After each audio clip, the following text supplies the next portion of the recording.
Ухтинцы почтили память жертв террористических актов. День солидарности в борьбе с терроризмом был учрежден в нашей стране в 2005 году по случаю трагедии, которая годом ранее произошла в городе Беслан.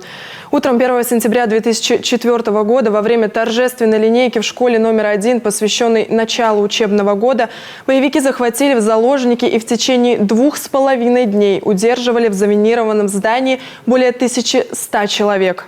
В свое время мы проезжали этот город, когда ехали в очередную командировку мимо этой школы, да, но мы не заходили. Впоследствии ребята, мои коллеги с специального подразделения, когда заходили в эту школу, то есть брутальные мужики, которые не прошли ни одну войну, начиная с Афганистана, говорили о том, что, зайдя в этот спортзал, такое давящее чувство и аура, что вот у этих самых брутальных мужиков в глазах появлялись слезы. В результате трагедии погибло 334 человека, в основном женщины и дети. Это не только Беслан. Это и Буйнакск, это и Волгодонск, это и Москва, где были взорваны живые дома.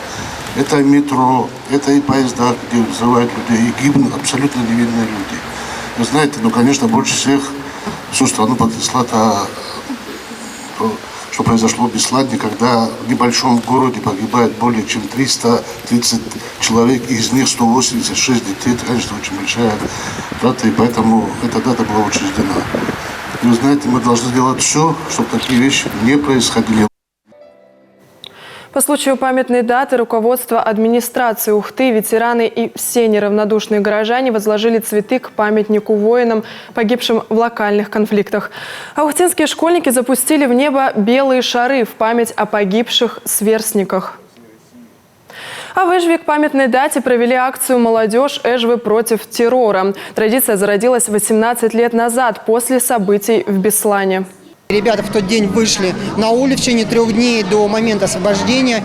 Они изготавливали в журавликах. Я помню, это первая была акция на Слободской площади, когда ребята, волонтеры, активисты Ребячей республики, детской организации Эжвы, вышли на улицы и предлагали жителям вместе сделать вот этих журавлей мира, для того, чтобы вот все-таки, может быть, как-то услышали и больше вот людей привлекло внимание к этой проблеме. Из года в год проект трансформировался и развивался. Сегодня акция «Молодежь Эжвы против террора» не просто привлекает внимание к проблеме терроризма, но и помогает обезопасить жизнь детей. Наша с вами задача научиться правильно себя вести, если вдруг рядом что-то случилось страшное. Потому что мы, как все обычные люди, можем испугаться, да? Мы можем неправильно себя вести, закричать. Мы можем, наверное, бежать, когда нельзя бежать. Как себя обезопасить школьникам, объясняли сотрудники силовых структур, военно-патриотических организаций, Роскомнадзора и множество волонтеров, в том числе из поисково-спасательного отряда «Лиза Алерт».